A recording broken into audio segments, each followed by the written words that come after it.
विद्यार्थियों, PDS group online में आपका स्वागत है। मैं कक्षा 11 की गणित शामिल संख्या यानी कॉम्प्लेक्स नंबर आपको पढ़ा रहा हूँ। तो कॉम्प्लेक्स नंबर के 3 वीडियो आपको इसके पहले बता चुका हूँ, जिसमें आपको शामिल संख्याओं का जोड़, ध्रुवीय जोड़ और काल्पनिक वास्तविक संख्याओं के विषय में। तो आज आपको बताएंगे कि शामिल संख्याओं का गुणा कैसे करते हैं। तो आइए देखते हैं गुणा के विषय में। तो गुणा क्या है, तो जो आज आपको शामिल संख्याओं में बताएंगे तो वह शामिल संख्याओं का गुणा होगा। तो जैसे हमारे पास मान लेते हैं z1 बराबर एक फंक्शन हो a plus I B. z1 बराबर हमारे पास दिया गया हो a प्लस आई बी इस रूप में, और एक फंक्शन और दे दिया जाए z2 बराबर a प्लस आई बी इस रूप में। अगर इन रूपों में हो तो हमें इसका ज्ञात क्या करना है, इंटू z1 इंटू z2। तो इसकी वैल्यू क्या होगी या गुणा कैसे कराया जाता है। तो यहाँ पर देखेंगे a प्लस आई बी और a प्लस, यहाँ इन्हें थोड़ा चेंज करते हैं c और यहाँ पे मान लेते हैं d, इस प्रकार से। तो यहाँ पर हो जाएगा, फिर ये भी चेंज होगा c प्लस आई बी। तो जोड़ में क्या होता था, जोड़ में शामिल संख्या में वास्तविक वास्तविक के साथ जुड़ते थे और काल्पनिक काल्पनिक के साथ जुड़ते थे। लेकिन गुणा में ऐसा नहीं है। गुणा में सभी संख्याओं का जैसे गुणा होता है उसी प्रकार से होगा। केवल जुड़ते समय ध्यान देते हैं जोड़ में या फिर घटाना में कि जुड़ता या घटता है तो वास्तविक वास्तविक के साथ, काल्पनिक काल्पनिक के साथ। तो यहाँ पर जो हमारा z1 इंटू z2 निकालेंगे, इनमें जैसे गुणा होता है उसी प्रकार से करते हैं। तो एक फंक्शन लेंगे, इस पूरे में गुणा कराते हैं, क्या बनेगा, तो a का गुणा अगर c में कराएंगे ac इस प्रकार से। फिर अगर हम इसका गुणा यहाँ पे कराएंगे तो क्या बनेगा, प्लस आई a और d बन जाएगा। इसका गुणा जब इन दोनों में इसमें होगा तो अब इसका गुणा तो हो गया इसमें, अब इसका भी गुणा इन दोनों में होना है। तो अगर हम इसका गुणा यहाँ कराते हैं तो क्या मिलता है, तो यहाँ पे पहली चीज तो प्लस आएगा क्योंकि ये दोनों प्लस में है। फिर आई और आपका सी और बी सी इस प्रकार से मिलेगा इन दोनों का गुणा। अगर हम इसका गुणा इसमें कराएंगे तो क्या मिलता है, तो यहाँ पे प्लस प्लस का प्लस बनेगा, आई आई का गुणा क्या हो जाएगा, स्क्वायर, और बी और डी का गुणा क्या बनाता है, बी और डी इस प्रकार से। तो यहाँ पर आपको बात हो गई, गुणा तो हो गया। अब बात यह है कि जुड़ना भी चाहिए, तो वास्तविक वास्तविक के साथ, काल्पनिक काल्पनिक के साथ। क्योंकि यहाँ गुणा सीख रहे हैं तो गुणा कैसे करते हैं, तो वही बात है। इसके पहले आपको जोड़ बता चुके हैं या फिर घटाना के विषय में। तो यहाँ जोड़ेंगे तो अब जोड़ने की बात आई तो वास्तविक ये है हमारे पास, और यहाँ आपका ये वास्तविक बन जाएगा क्योंकि आई स्क्वायर की वैल्यू क्या होती है, एक बार यहाँ थोड़ा सा हल करते हैं। ए सी और इन दोनों से क्या आई कॉमन लेंगे, तो आई कॉमन लेंगे, ए डी प्लस आपका बी सी आई कॉमन हो गया, प्लस अब यहाँ अगर हम रखते हैं आई स्क्वायर की वैल्यू तो -1 हो गई और बी डी इस प्रकार से। तो अगर -1 हो गई, ये माइनस का गुणा प्लस में हो गया तो ये प्लस किस में बदल जाएगा, आपका माइनस में, यानी कि ये जो भी आएगा आपका क्या हो जाएगा, माइनस में। तो ए सी और आपका ये जो होगा माइनस में 1 का गुणा कोई इफेक्ट नहीं, बी डी, और आपका प्लस में ए और डी और प्लस में बी सी और कॉमन है। अब क्या इनमें कुछ जुड़ घट सकते हैं या कुछ कॉमन होगा, तो नहीं कर सकते। तो ये वास्तविक भाग हो गया, ये काल्पनिक भाग। तो जो यहाँ पे शामिल संख्याओं का गुणा होता है वह किसी भी प्रकार जैसे होता है गुणा उसी प्रकार से कर सकते हैं, जैसे बीजगणित का गुणा होता है तो उसी प्रकार से करेंगे। लेकिन जोड़ते या घटाते समय ध्यान देना होगा वास्तविक वास्तविक के साथ और काल्पनिक काल्पनिक के साथ जुड़ते घटते हैं। तो उम्मीद करते हैं कि ये जो टॉपिक्स आपको बता रहे थे शामिल संख्याओं का गुणा वो समझ में आया होगा। तो इसी से संबंधित कुछ और एक टॉपिक देखते हैं। टॉपिक्स क्या है आपका, गुणात्मक प्रतिलोम। अब गुणात्मक प्रतिलोम क्या होता है,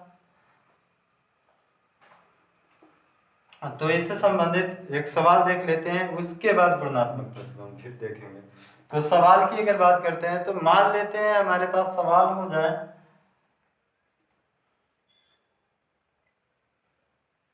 सवाल की बात कर लेते हैं। तो अगर हमारे पास यहाँ पे 4 + 3i हो और दूसरा फंक्शन यहाँ पे कुछ इस प्रकार से हो 2 माइनस आपका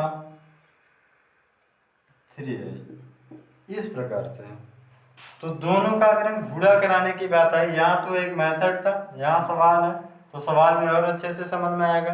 तो बताया जैसे बीजगणित का गुणा होता है उसी प्रकार से करेंगे, गुणा में कोई प्रॉब्लम नहीं।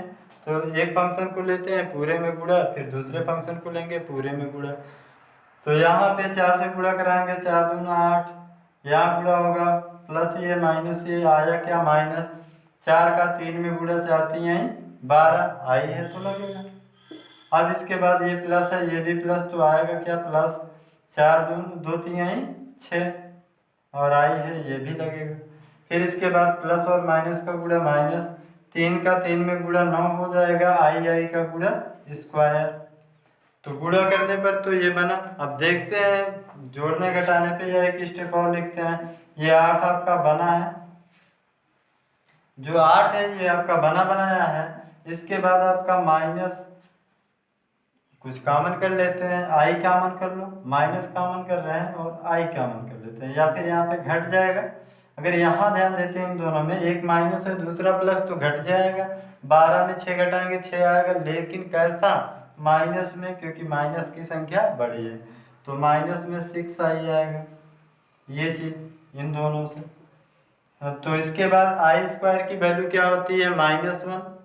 अब -1 होती है -9 इंटू आपका क्या हो जाएगा -1, i² का मान -1। अब इन दोनों का अगर गुणा कराए -1 -9 का, तो क्या हो जाएगा हमारे पास, प्लस में आ जाएगा 9।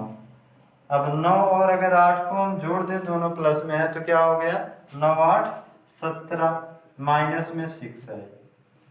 तो ये आपका इस सवाल का जो गुणनफल होगा वह इतना आएगा। तो ये आंसर हो गया आपका। तो उम्मीद करते हैं ये सवाल भी समझ में आया होगा और टॉपिक्स। तो इसके बाद आपको जो बता रहे थे गुणात्मक प्रतिलोम क्या होता है, उस पर थोड़ा सा देखते हैं। तो गुणात्मक प्रतिलोम, इसके पहले वाले टॉपिक्स में आपको बताया था वीडियो में, योग सामरिक संख्याओं का योग पढ़ा रहे थे, तो योगात्मक प्रतिलोम। अब पढ़ाएंगे गुणा में गुणात्मक प्रतिलोम क्या होता है। तो गुणात्मक प्रतिलोम अगर एक संख्या पर समझें तो संख्याओं से भी आप समझ सकते हो। अच्छा, संख्या में क्या हो, अगर हम जैसे कोई संख्या 5 लिखते हैं, अगर आपसे कहा जाए इस संख्या का गुणात्मक प्रतिलोम क्या होगा, तो इस संख्या का गुणात्मक प्रतिलोम एक ऐसी संख्या से इसमें 5 में गुणा कराएं कि इस पूरी की वैल्यू क्या हो जाए 1 के बराबर। अगर ऐसा होता है तो वह संख्या इसका क्या होगा गुणात्मक प्रतिलोम। जैसे 5 है, अगर 5 में हम क्या करते हैं, कौन सी संख्या लेंगे कि 1 हो जाए गुणा करने पर। तो अगर हम इसमें 1/5 से गुणा करा दिया जाए, 1/5 से 5 में गुणा कराएंगे तो 5 से 5 कट गया, आया कितना 1। तो आपको क्या बताएं, 5 में ऐसी संख्या से गुणा कराना है जिससे इनका गुणनफल क्या हो जाए 1 के बराबर। तो जिस संख्या से गुणा कराएंगे वही इसका गुणात्मक प्रतिलोम होगा।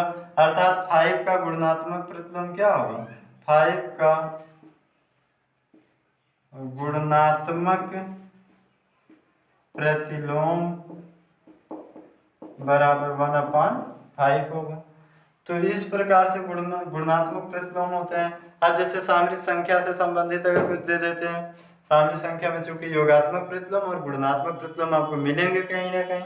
तो सवाल में जैसे अगर आपके सामने लिख दिया जाए 1/3i, अब ये सामरिक संख्या की एक सवाल बन गई कि ये हमारे पास सवाल है, इसका गुणात्मक प्रतिलोम पूछ लिया जाए कि 3 का गुणात्मक प्रतिलोम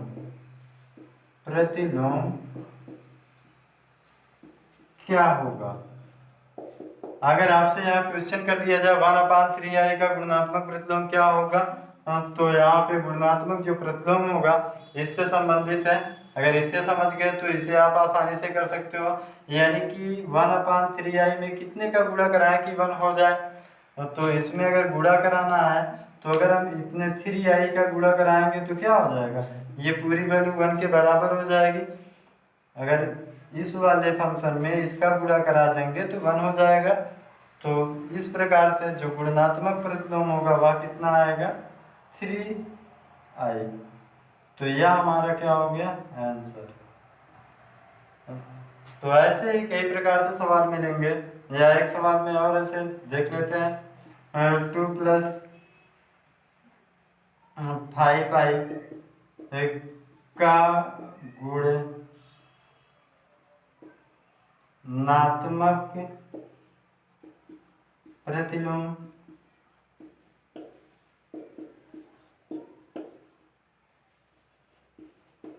क्या होगा। अब जैसे आपके सामने ये सवाल लिख दिया जाए 2 + 5i का गुणात्मक प्रतिलोम क्या होगा, तो अब बात वही है कि इसमें सोचो, दिमाग में लो कि कौन सी संख्या का गुणा कराएंगे इसमें कि इसका गुणात्मक प्रतिलोम आपका बन जाए। तो यहाँ पे अगर और आसान भाषा में समझना चाहते हैं तो अगर सवाल अंश में लिखा है तो हर उसका प्रतिलोम होता है, अगर हर में लिखा है तो अंश उसका प्रतिलोम बन जाता है। जैसे यहाँ क्या था, ये बटे में था तो अंश में इसी का प्रतिलोम हो जाएगा, या फिर ये आपका क्या है अंश के रूप में लिखा गया ऐसा है तो इसी को पलट देते हैं। अगर हम यहाँ इसे पलट देंगे, अंश और हर में संख्याओं को लिखने के बाद उसे पलट देते हैं तो वह आपका गुणात्मक प्रतिलोम बन जाता है। जैसे ये चीज़ है, इसको अगर हम पलट देते हैं तो क्या हो जाएगा 3i/1। अब 3i/1 हो गया, यानी 1 से भाग देंगे तो क्या कोई इफेक्ट पड़ने वाला है, कुछ नहीं, यानी कि क्या हो जाएगा 3i। तो इसका गुणात्मक प्रतिलोम ये बन गया। अब यहाँ अगर हमारे पास सवाल ये है तो इसका बटे 1 मान सकते हैं। अगर बटे 1 मान लिए तो 1 से इसे फिर पलट देते हैं, क्योंकि यहाँ पलटने की बात हुई थी ऐसा है तो इस प्रकार से कर दिया गया। अगर सवाल इसे हम इस सवाल को जो इतना था इसे हम इतना लिख सकते हैं, अगर इतना लिख सकते हैं तो इसे भी पलट देते हैं, पलटेंगे तो 1/1 ऊपर चला गया, यानी अंश को हर को अंश बनाना 2 + 5i। तो ये क्या हो गया, इस संख्या का गुणात्मक प्रतिलोम हो गया। तो उम्मीद करते हैं आपको गुणात्मक प्रतिलोम समझ में आया होगा।